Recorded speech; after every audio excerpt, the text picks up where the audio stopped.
Last summer, I was scrolling on TikTok, as I do, and I come across a TikTok of a Filipino-American TikToker showing her graduation photos, wearing a graduation stole, but not just any graduation stole, a stole adorned with the Philippine flag, complete with the Philippine sun, 8 rays of the 8 original provinces, the 3 stars representing the 3 regions of the Philippines, Luzon, Visayas, and Mindanao, the colors, which if inverted mean war.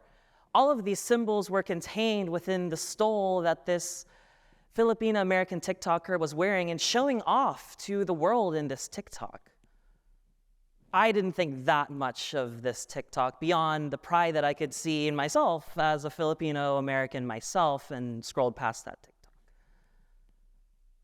Until not too much long later that I was scrolling through TikTok not too much longer and came across another TikTok, this time of a Filipino from the Philippines, criticizing this TikToker, criticizing specifically the display of the Philippine flag as a part of a stole, which she interpreted as part of a costume.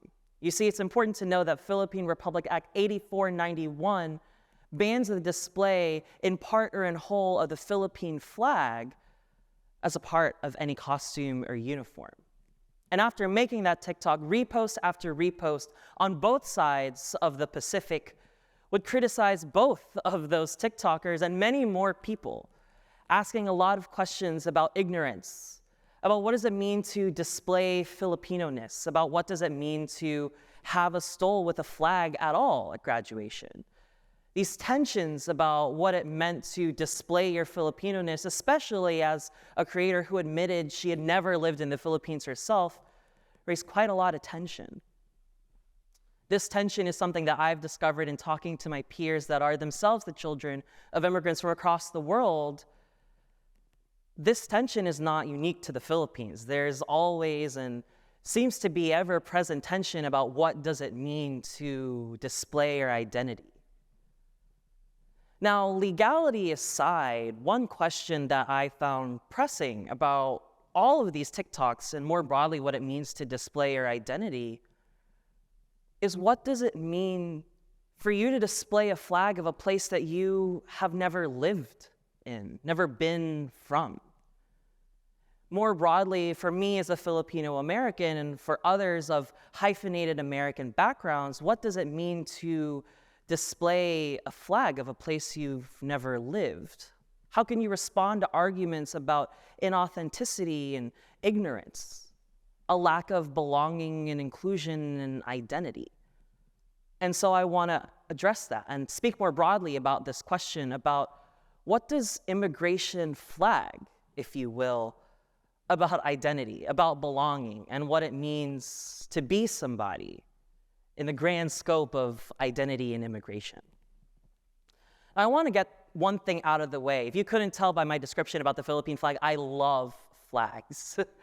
So much so that I created a course at this university to discuss flags, created a whole syllabus, taught it for 5 semesters. And in that class, I emphasized very clearly, I don't want you walking away knowing every single flag with encyclopedic knowledge. Instead, I want you to think about flags as tools. Tools used by multiple people in a lot of different ways, but specifically tools to express something, to visualize something that otherwise may be really difficult or impossible to truly verbalize. When my peers and anyone really finds out that I teach a class on flags and have such an interest in flags, they ask me, how did you get into flags? And I think about my upbringing. I was born in the United States, specifically in the state of Mississippi. Not that Mississippi, though. This Mississippi, with this flag. I grew up around people who didn't look like me, beyond my immediate family. I went to school with people who didn't look like me. I came to internalize the reality that I grew up around people who did not look like me. I grew up saying the Pledge of Allegiance to this flag.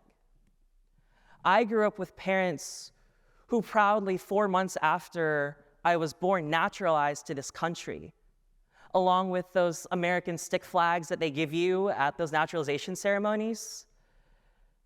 As I'll discuss later, those flags are a tool for identity, a tool for feeling like you belong. And I lived a decidedly American upbringing. I lived an upbringing with American flag license plates and American flag stickers all around. But I didn't grow up hearing my history in school. I grew up in a state in which the conversations about history and about America were very focused on people who were not me. I grew up learning about histories that didn't represent me. I didn't see myself in. And I came to normalize that. I came to realize that, yeah, that's how it's going to be.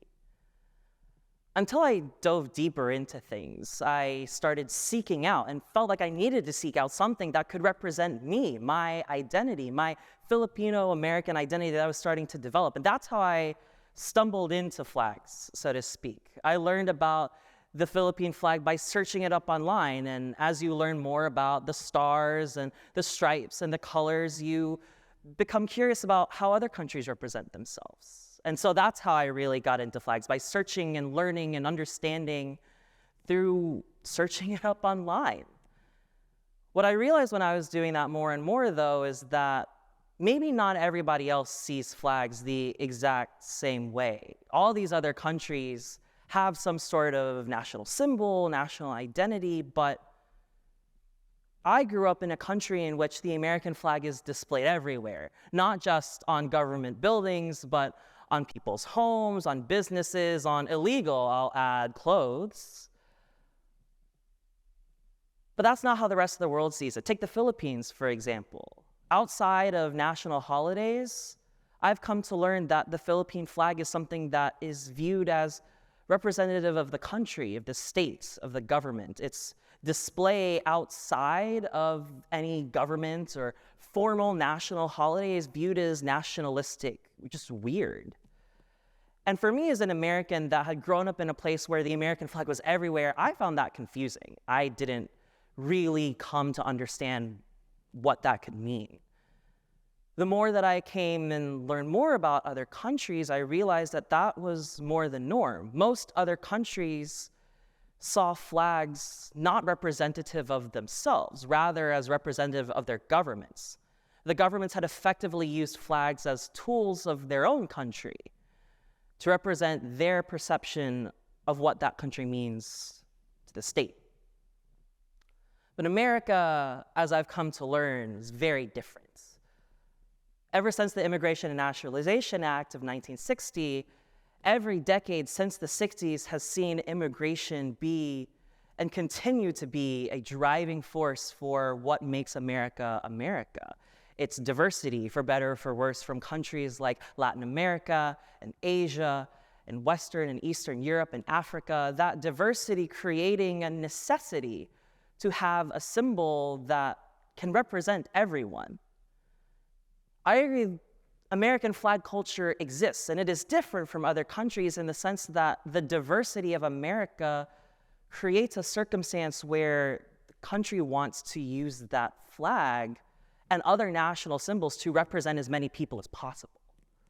American flag culture exists because American diversity exists. American flag culture exists because the pressures to become American and to assimilate exist.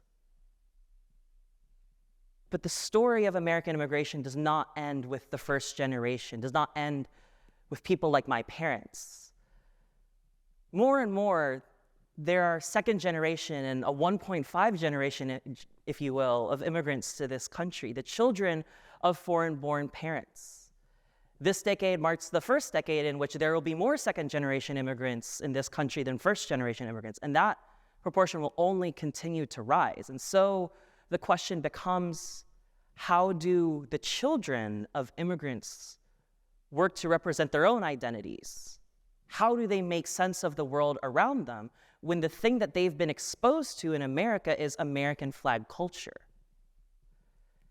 Asian American scholar Lisa Lowe uses the term counter-sites to describe attempts by Asian Americans to react to American culture, to create new sites of cultural production that is reactionary and in opposition even to American culture. Used to American flag culture, but resistant to the American flag itself for its learned histories of exclusion, xenophobia, racism. What are the second generation of immigrants to do?